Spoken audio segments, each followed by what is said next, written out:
रेत के ठिकाने पर कलेक्टर की सर्जिकल स्ट्राइक, 30 डंपर।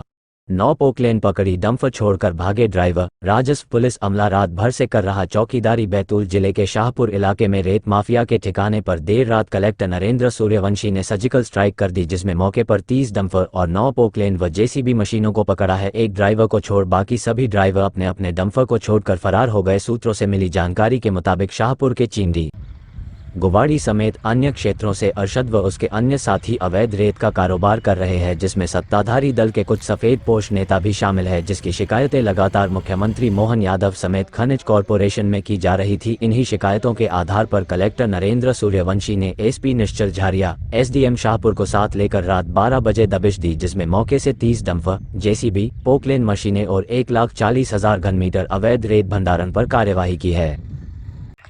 देखिए, जो माननीय मुख्यमंत्री जी के जो निर्देश है और माननीय मुख्यमंत्री जी पारदर्शी शासन प्रशासन के निर्देश देते हैं, उसमें माफियाओं का कोई स्थान नहीं है।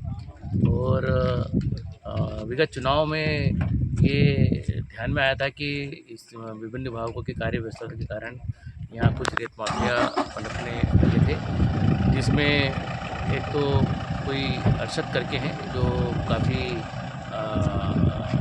उसके विरुद्ध अपराध भी है, या कोई इलियास है कोई, उसकी हम लोग जांच कर रहे हैं। उन्हीं के द्वारा लगाई हुई कुछ वाहनों को भी कल रात को जब्त करने की कार्रवाई माइनिंग डिपार्टमेंट और एसडीएम ने की थी।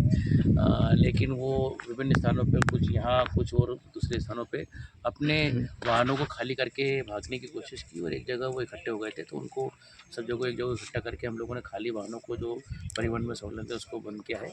ऐसे 29-30 वाहन हम लोगों ने जब्त किए हैं, जो डंपर है बड़े, साथ में कुछ 9 जैसे अपने पोकलैंड मशीन भी यहाँ हम लोगों ने जब्त की है, जिसमें एक ड्यूरिंग जांच लेके भाग चुके हैं, तो उसकी एफआईआर हो रही है। यहाँ ये बता दूँ, ये जो डंप है ये जो अधिकृत ठेकेदार का है, लेकिन इसमें भी एक बड़ी क्वांटिटी है जो अरशद और जो इलियास वगैरह जो यहाँ करा करते थे काम, वो उन्होंने यहाँ पे डंप करने की कार्रवाई की है। तो इसमें हम अधिकृत ठेकेदार की भूमिका की भी जांच कर रहे हैं।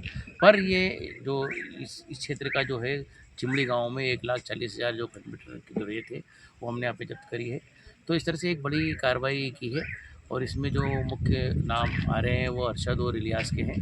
और इसमें ठेकेदार की भी निश्चित रूप से गलती है, क्योंकि उसके द्वारा अधिकृत जो डंप स्थल है उसके ऊपर ये रेत पाई गई है, तो उसकी भूमिका की भी हम लोग जांच करेंगे। ठेकेदार के दम पे आप लोगों के सामने ही अभी उसके 5 डंप का ये विधिवत अनुमति देते हैं, और अनुमति के स्थलों पे जाके उसकी जांच करेंगे, और जांच करके फिर हम इसको देखते हैं कि वो रॉयल्टी पेड है या नहीं है। रॉयल्टी पेड है तो हमें कोई कुछ कहना नहीं है, और रॉयल्टी पेड नहीं है तो वो कड़ी कार्रवाई की श्रेणी में आएगा।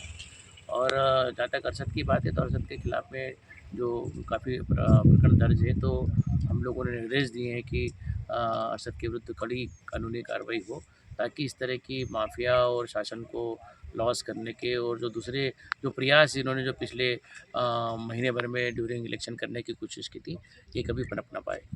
हम लोगों ने निर्देश दिए हैं कि अरशद के विरुद्ध कड़ी कानूनी कार्रवाई हो, ताकि इस तरह की माफिया और शासन को लॉस करने के और जो दूसरे जो प्रयास इन्होंने जो पिछले महीने भर में ड्यूरिंग इलेक्शन करने की कोशिश की थी, ये कभी पनप ना पाए।